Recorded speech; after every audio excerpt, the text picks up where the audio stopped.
All right, joining us from Capitol Hill, Democratic Senator Kirsten Gillibrand of New York. Great to have you back on the show, Kirsten. Thank you for joining us. Thank you so much. So first of all, any insight, takeaways, what we can learn from what happened in Georgia?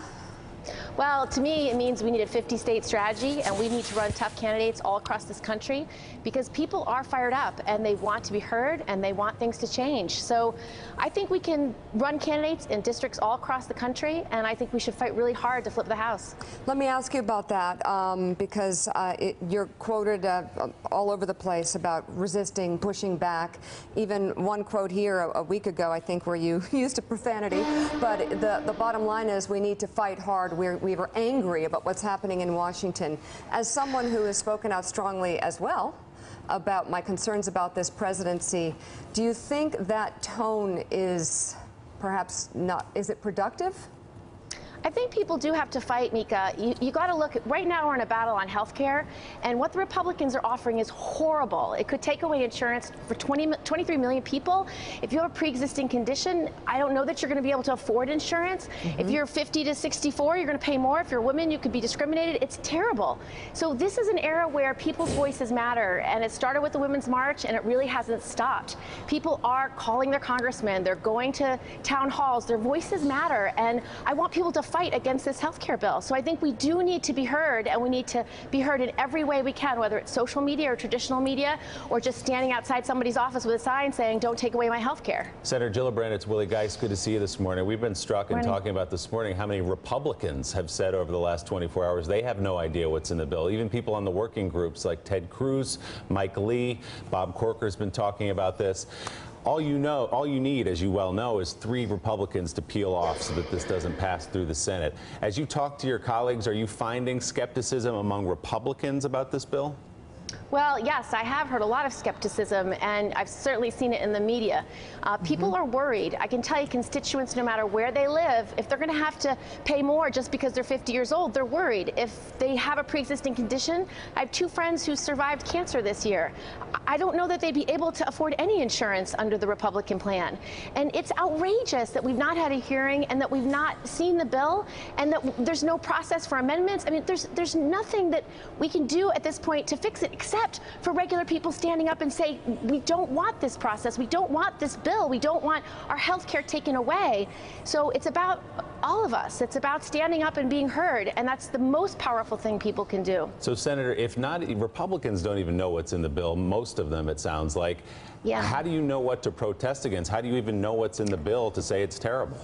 Well, we've heard it's going to look a lot like the House bill. And if it looks anything like the House bill, we're in trouble. The House bill took away insurance for up to 23 million people, and it doesn't have protections for pre-existing conditions. It's a real problem. These aren't small changes. These are huge, drastic changes. And basically, the House bill was a health care bill disguised as, or excuse me, a tax cut bill disguised as a health care bill. It was billions of dollars of tax cuts for the wealthiest Americans. It just didn't make any sense. It's not what people need. Mark? Senator, why do you think Republicans spent so much money linking Jon Ossoff to Nancy Pelosi?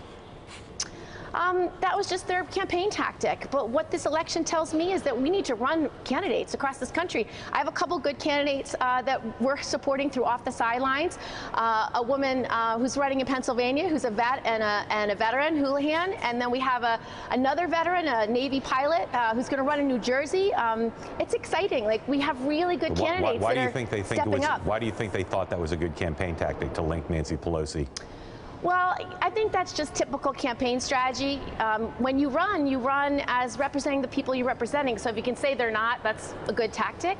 But I think what this country needs is passionate people who care deeply about what's happening in communities, who are willing to fight back against special interests, against price gouging in drug companies, against the opioid crisis, against all the things that are harming people, and run from their hearts. Right. And if candidates do that, it doesn't matter where they're running. That's what changes elections. That's what changes outcomes. Senator, good morning. Harold Ford. We were just had your colleague Chris Murphy on. We were talking about an economic message for Democrats. Some have suggested that the absence of one over the last 6 to 9 months has played a role in the outcome of some of these races. First, do you agree with that? And 2, what should that message look like? Well, the message is about fighting for regular Americans and the things that are harming them. I mean, this healthcare debate is a huge economic debate. If you can't afford healthcare, what are you going to do? When I talk to people across New York who are unemployed, who just lost a job working at the same company for 30 years, the first thing they're worried about is access to healthcare. And what they're really angry about is that they have to go into poverty, even though they've worked their whole lives, to get access to Medicaid. So what we should really be fighting for is Medicare for all and making sure anybody can buy into Medicare. That's the kind of solution people need, and they need to know that they can get that job that's available. So whether it's retooling our training so you can get those jobs and really change how we offer that kind of, whether it's apprenticeships or on-the-job training or specialized training specifically for jobs in that area, that's the kind of reforms that we need to really make the economy work. Senator, there's another issue out there that very few people in public life seem to be talking about, and sometime within the next 2 to 3 weeks, the American people are going to be told that there's going to be an insertion of another 3,000 to maybe 5,000 troops into Afghanistan, 16 years into the war. You're in the Armed Services Committee. What's the objective in Afghanistan? Well, I have to tell you, I don't agree with him often, but I agree with John McCain.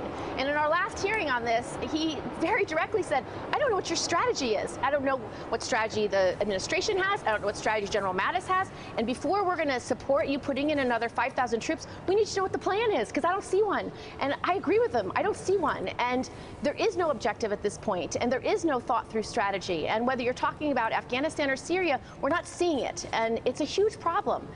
So we need leadership that really can bring this country in a better direction, especially when it comes to national security. How do you feel about General Mattis having more to do with the implementation of policy than the President of the United States?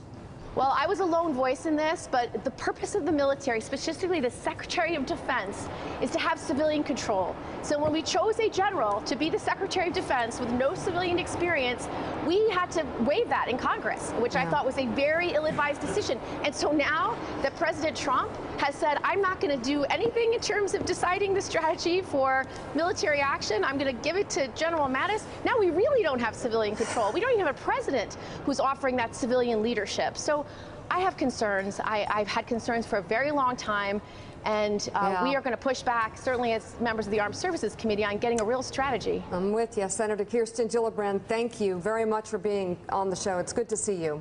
Thanks for checking out MSNBC on YouTube, and make sure you subscribe to stay up to date on the day's biggest stories. And you can click on any of the videos around us to watch more from Morning Joe and MSNBC. Thanks so much for watching.